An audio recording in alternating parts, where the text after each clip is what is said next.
The Lord be with you. And with your spirit. A reading from the Holy Gospel according to Matthew. Glory to you, O Lord. Jesus told his disciples this parable.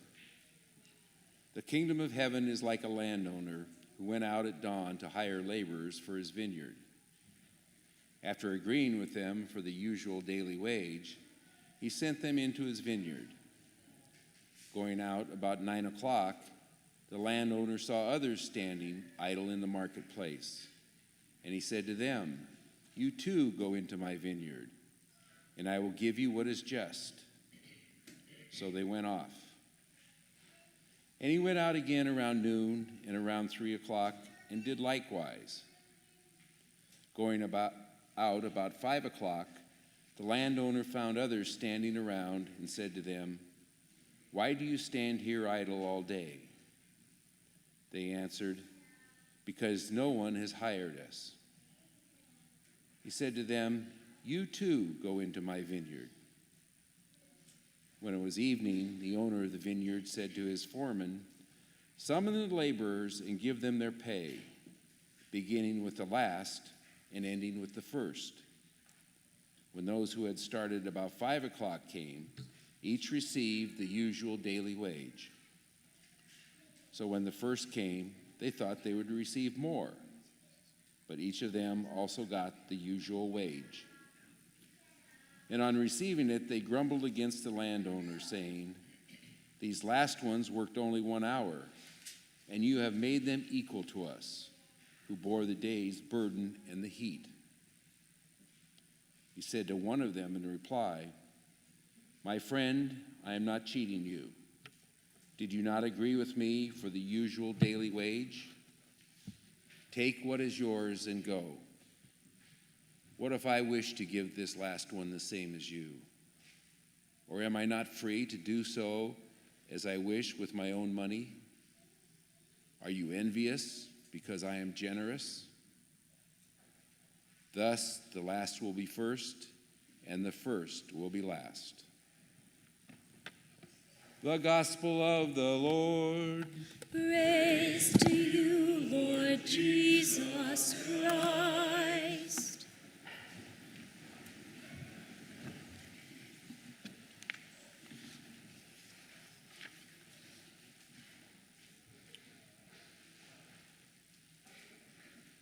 They grumbled against the landowner, saying, "These last ones worked only 1 hour, and you have made them equal to us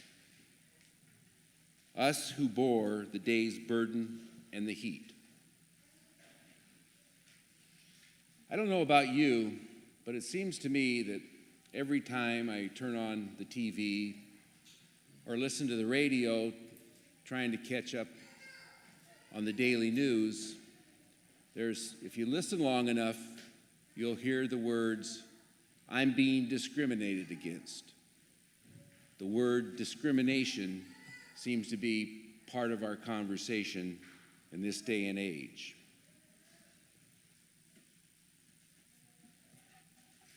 So how does one define this sin of discrimination?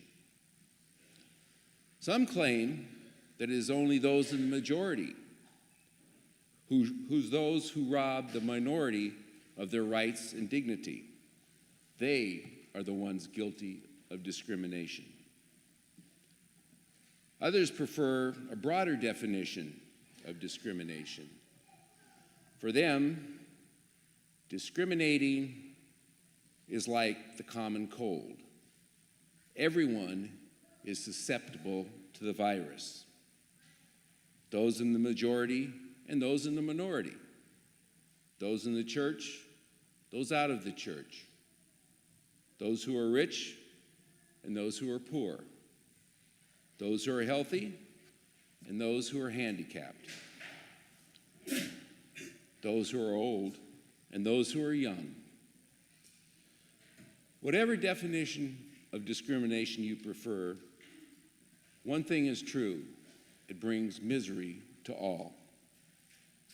And shocking, and as embarrassing as it is, we must have the courage to look at discrimination in light of the gospel, both in thought and in deed. In today's gospel, we hear a parable about the workers in the vineyard and the generous landowner. And if we are honest, the story might shock us, or at least seem a bit odd, both you in the pew and myself included.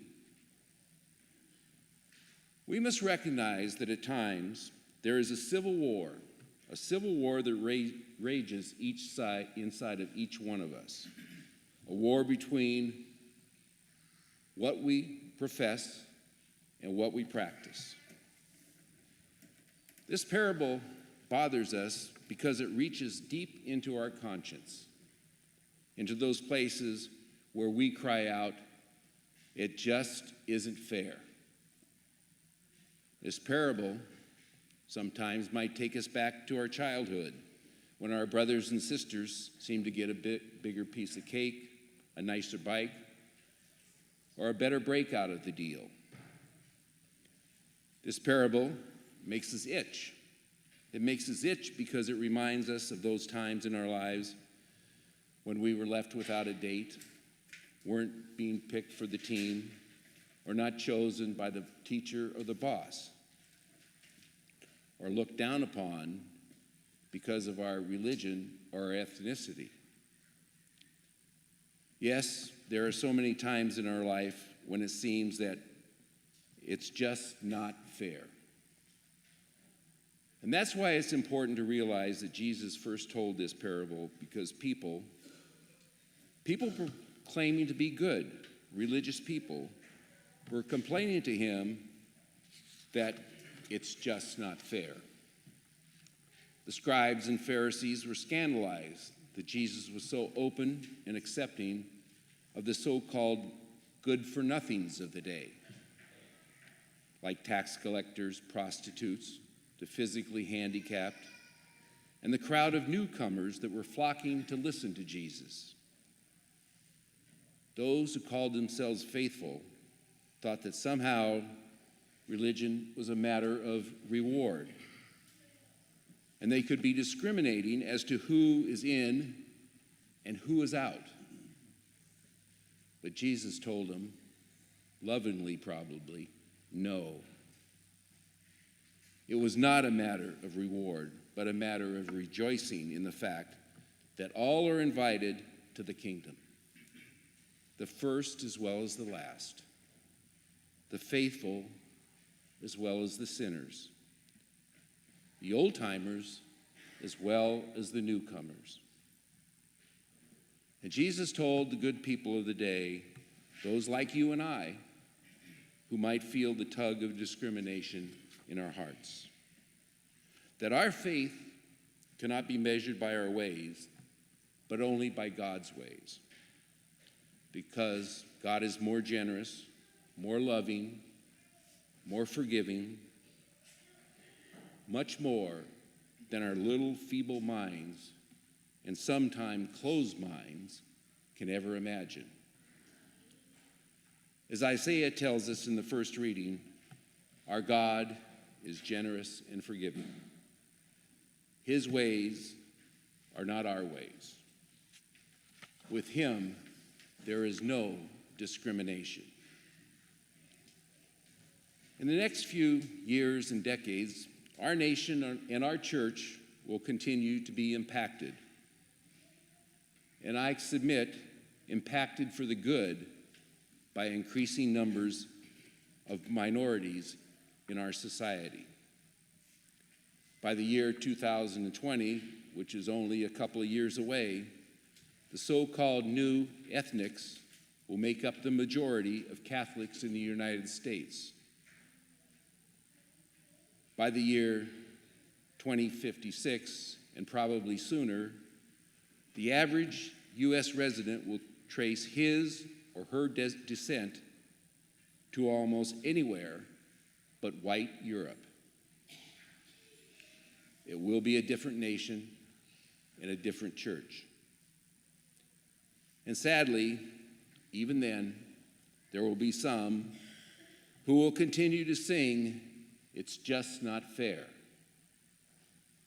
But for us, the gospel today encourages us as disciples of Jesus Christ to sing another tune, a tune that rings out that we are all equal